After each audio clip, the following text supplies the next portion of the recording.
This is Beyond the Stethoscope. I'm Colleen Winecombe. Today we're talking about stroke, but through a lens that doesn't always get enough attention: how stroke affects women. Stroke is a leading cause of death and disability, and while many people know the classic warning signs, what's less understood is that symptoms in women don't always look the same, and that can lead to delays in care. The statistics are also striking. 1 in 5 women will experience a stroke in her lifetime, and stroke kills twice as many women as breast cancer. Joining us to help shed some light on this topic is Dr. Shahid Rafiq, a neurologist with Holy Cross Health. Dr. Rafiq, thank you so much for being here. Absolutely, it's my pleasure to be here. Many people don't realize how common stroke really is. I just mentioned some striking statistics, I would say. Why are women at such significant risk for stroke? Right, so there are, I will come to that, the differences between the two, but Sure. I just wanted to highlight how important the stroke as a disease is. Yes, please. The stroke is in the whole world, it's the second leading cause of the death. So globally, it's the second leading cause of the death. In America, in USA, it is the third leading cause of death in women, and fifth leading cause of death in men. Why is So that not so? it's a very different in the two populations. We often think of stroke as a general health issue, but would it make more sense to think of stroke in men and stroke in women as two different diseases? Yeah, I would think so. If not from purely scientific point of view, but also to shine a light and to make the society more aware, and the women in particular more aware of these differences, I would think that it would be beneficial if we think of it as a separate disease. And while there are common risk factors, sure, women's body is unique, and women's risk factor for strokes are different, and they should be addressed differently. So let's talk specifically about risk factors that are unique to women. You've mentioned a few, but could you expound on those a little bit?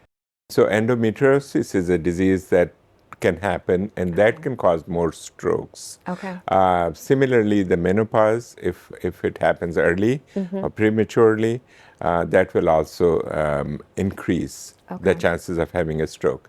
Other unique factors would be migraines are more common in women, and migraine, especially migraine with aura, will cause more strokes. Then contraceptives definitely will cause more strokes. Obviously, the oral contraceptives are uniquely used by ladies and women. Okay, those are good to highlight. Thank you, because those are, as you said, not the same in men. Do you find that many women don't realize that things like pregnancy or menopause can make them more at risk for stroke later in life? Right, absolutely. I think a lot of awareness is needed for both, I mean, in general, for the public, but in particular for the women for them to know and be the best advocate for themselves. Yeah. Because unless they know those differences, they will not emphasize. When they go to the ER, they have to go to earlier and then emphasize that I think I'm having a stroke, or I might have stroke, so that the ER physician and other healthcare provider, nurses, can get, give them due attention right away. And how should a woman just be attuned with her body and know what's normal for her and what's not? Because I'm thinking about a woman who's going through menopause or even perimenopause, and they're dealing with fatigue, they're dealing with confusion or dizziness even, or, those kind of generalized symptoms. How do they know? Like, what would you tell them? Yeah, This is different. That is a very, very important question. And the simple answer is the suddenness. Okay. I always teach my students as well as general public, anything that starts suddenly can be a stroke. Any neurological dysfunction that starts suddenly is a stroke, because all the other diseases will slowly progress over hours, days. And when you say suddenly, Suddenly, is it in 1 minute seconds? you're talking, we're talking, and next minute you see my face is drooping. So that's very obvious. Yeah. But 1 minute you're feeling fatigued and weak, but suddenly you feel immense fatigue or immense generalized weakness, or suddenly you feel like you're not well. Okay. That can be a stroke. And that's when you need to advocate Absolutely. that it's not anything. Like we said, call 911. Do not question yourself. Okay. Do not call your husband or family members, friends. Call 911, Call 911 and come to immediately. the ER. We haven't talked about prevention yet. And I know you mentioned before, how important it is for a woman to know her numbers, her blood sugar, her blood pressure, her cholesterol. So it sounds like it's very important, vital, I would say, for a woman to have a primary care doctor. Exactly. What else is important for women to know about prevention when it comes to stroke?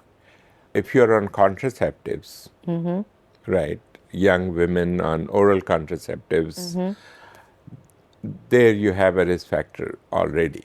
Right? So you do not want to accumulate. The more risk factors you have, the higher of your chances of having a stroke. So now you're on oral contraceptives. Then you're having migraines with aura, more common in women, right? And so that's the second. If you're a smoker or smoking, so now you're third. So already you're having three risk factors for having a stroke. So definitely you do not want the fourth one. So please check your blood pressure, and ask that number. A lot of time I'm surprised when my patients tell me that, oh, my doctor said my blood pressure is fine. And I said, so what's the number? Oh, I don't know. He said it was fine. No, know your number. Know it. When doctor or their medical assistant or nurse take your blood pressure, say, oh, it's fine. Say, thank you, but can I have the number? What is it? Is it 110/70 or 120 or 125? So knowing your number, actual number, the higher number and the lower number, systolic blood pressure and diastolic, is important because that's your baseline. And if it's increasing, then you want to catch it earlier. So same thing, asking your primary care physician, can I check my baseline lipid panel and whether I'm developing diabetes or not. Then weight, of course, you know your weight. And you know that body mass index, which is a little better than just a random weight because it takes height into consideration. BMI should be between 19 and 24.9. So if a woman is affected by a stroke, can you talk about recovery at all and what she and her loved ones should understand, the emotional and cognitive components, not just the physical? The awareness is the key. Because what data and studies tell us that women go later. So there's a window of treatment with the tenecteplase, the medicine or clotbuster medicine is 4.5 hour window at this point. So if you're outside that window, we cannot give you that medicine. So it's very important to detect or suspect the sudden onset of those symptoms that we thought, and think about the stroke. Go to the ER, tell them, I think I'm having a stroke, to put you in front of the queue. What is the take-home message you most want women to take away from this conversation? So if you're altered, be fast, call 911, go to, ambulance will come, go to the nearest ER, and in time for 4.5 hour window to get a clotbuster medication if you qualify. And then, of course, after that, thrombectomy. Follow up and be your best advocate. Exactly. You be the best advocate. Get your baseline from primary care physician for blood pressure, cholesterol, diabetes, and you know your weight and exercise, and do not drink and smoke, and sleep apnea. Sleep study is very important. Get the sleep study, regular follow-ups with your primary care physician. That's very interesting. Thank you, Dr. Rafiq. I really appreciate your help in shining a light on this because I think it's very important for women to learn about their risk and to learn about what they can do to mitigate that risk. So thank you very much for being here. Thank you for having me and addressing this important topic. Thank you very much for joining us for Beyond the Stethoscope. Don't forget to hit the thumbs up and subscribe to get new episodes.